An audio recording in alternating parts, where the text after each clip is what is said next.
Bienvenue à tous. Aujourd'hui, nous allons découvrir l'histoire Le caméléon qui n'aimait que le rose d'Éric Emmanuel Schmitt et Chilia. Comme d'habitude, pendant toute l'histoire, nous allons essayer de retrouver Pilou qui se cache sur chacune des pages.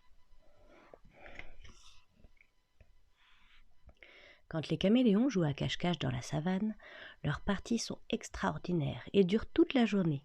Pourquoi ? Les caméléons possèdent un don. Ils changent de couleur à volonté. Sur une terre rouge, ils rougissent. Sur une pierre grise, ils grisaillent. Imaginez 20 caméléons s'amusant à se dissimuler. Celui-ci s'agrippe à un tronc marron environnant au marron. Celui-là se couvre de vert dans le feuillage vert. Plus moyen de les trouver.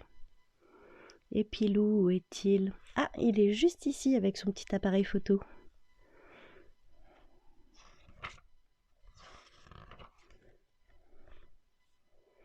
À ce jeu, Adhémar, un jeune caméléon, perdait chaque fois, car Adhémar restait toujours rose. Il cherchait simplement un support rose pour s'y fondre. Seulement, il existe peu de choses roses dans la nature. Pilou aussi, on le voit bien là, sur la petite plante verte.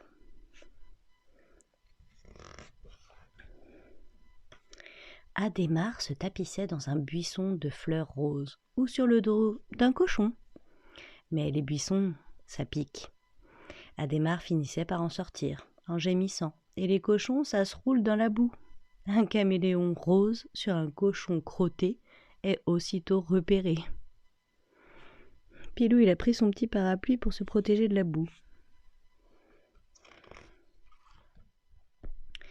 Un jour, Arlequin, un sage caméléon qui exerçait la profession de médecin, rendit visite à Adhémar. « Mon petit Adhémar, tu m'inquiètes. Soit tu couves une maladie, soit tu n'as pas compris qui tu es. »« Je suis un caméléon. »« Justement, un caméléon a une couleur naturelle, une sorte de vert-brun.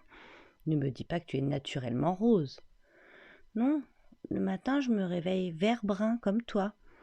Puis je pense rose. Et je me retrouve rose toute la journée. » Tiens, Pilou, il a un petit oreiller rose juste là.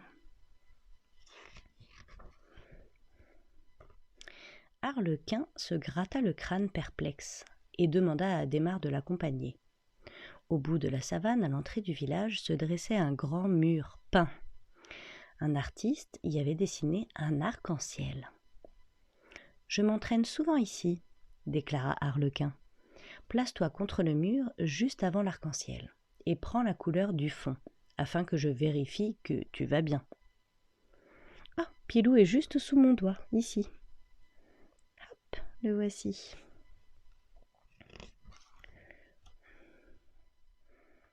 Au ton sévère d'Arlequin, Adhémar comprit qu'il devait obéir.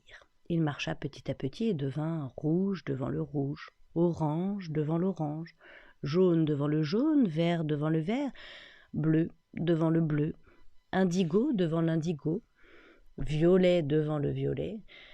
Mais dès qu'il eut achevé, il récupéra vite sa teinte rose.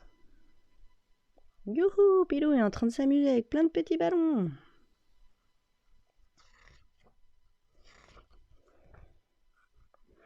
Arlequin, surpris, s'exclama. « Tu me parais en parfaite santé, Adhémar. Pourquoi restes-tu toujours rose ?»« J'adore le rose, je m'y sens bien, ça me met de bonne humeur. » Arlequin accepta l'explication.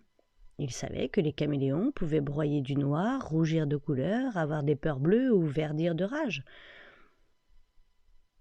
Arlequin estima donc qu'Adhémar pouvait parfaitement voir la vie en rose. À partir de ce moment-là, Adhémar ne se retint plus. Il acheta des coussins et des draps roses, ce qui lui permet de rester rose même en dormant. Pilou a sa lampe torche.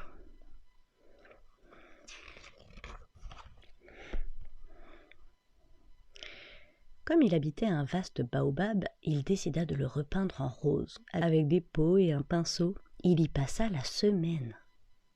Les gazelles, les zèbres, les girafes, les buffles, les éléphants et même, lors d'un déplacement exceptionnel, le roi lion avec toute sa cour, vinrent assister au spectacle. Lorsqu'Adhémar termina, Ils applaudirent de toutes leurs pattes. Si Adhémar était un peu bizarre, son baobab rose méritait le détour. « Oui, Pilou. Ah, il a sa petite échelle et il aide à peindre. »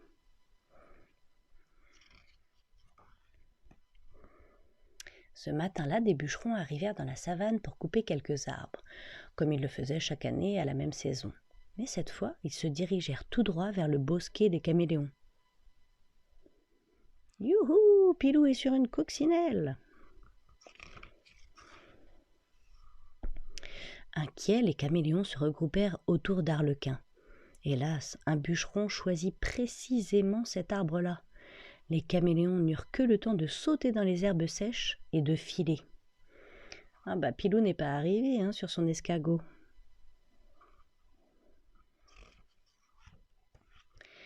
Alors qu'ils reprenaient leur souffle, une voix retentit. Je vous propose une idée. » Adhémar, qui rentrait tranquillement de la source, sourit à ses camarades. « Venez sur mon arbre. »« Qu'est-ce que ça nous apportera ?» protesta Arlequin.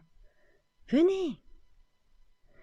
Qu'est-ce qu'il a fait, Pilou, là ? Il a mis une petite serviette blanche. Ah, il revient de la douche. D'accord. Ils suivirent Adhémar jusqu'à son baobab rose, s'y accrochèrent et rosirent tous ensemble. Quoique nombreux, ils devinrent invisibles sur l'écorce. Quand les hommes arrivèrent devant la maison d'Adhémar, ils s'exclamèrent « Incroyable ! Un baobab rose ! Un arbre magique, sans aucun doute. Magnifique !» Pilou à sa jumelle pour observer les humains. Les bûcherons le contemplèrent longuement, puis ils s'éloignèrent, admiratifs. Arlequin reprit sa teinte et cria « Et maintenant, en l'honneur d'Adhémar, qui nous a sauvés, hip hip hip !»« Hurrah !» hurlèrent avec enthousiasme les caméléons en reverdissant. Pour la première fois de sa vie, Adhémar le caméléon, qui n'aimait que le rose, modifia sa couleur et rougit de plaisir. « Youhou, Pilou est en train de faire du toboggan sur la trompe de l'éléphant. » Le savais-tu ? Le caméléon attrape les insectes d'un coup avec sa langue gluante. Sa couleur indique son humeur. Noir, il est en colère. Blanc, il a peur. Et les yeux du caméléon peuvent bouger dans tous les sens. Les caméléons ont un don. Ils peuvent changer de couleur à volonté. Mais Adhémar, lui, reste rose toute la journée. Et si c'était une chance de ne pas être comme tout le monde ? Merci pour cette jolie histoire du caméléon qui n'aimait que le rose.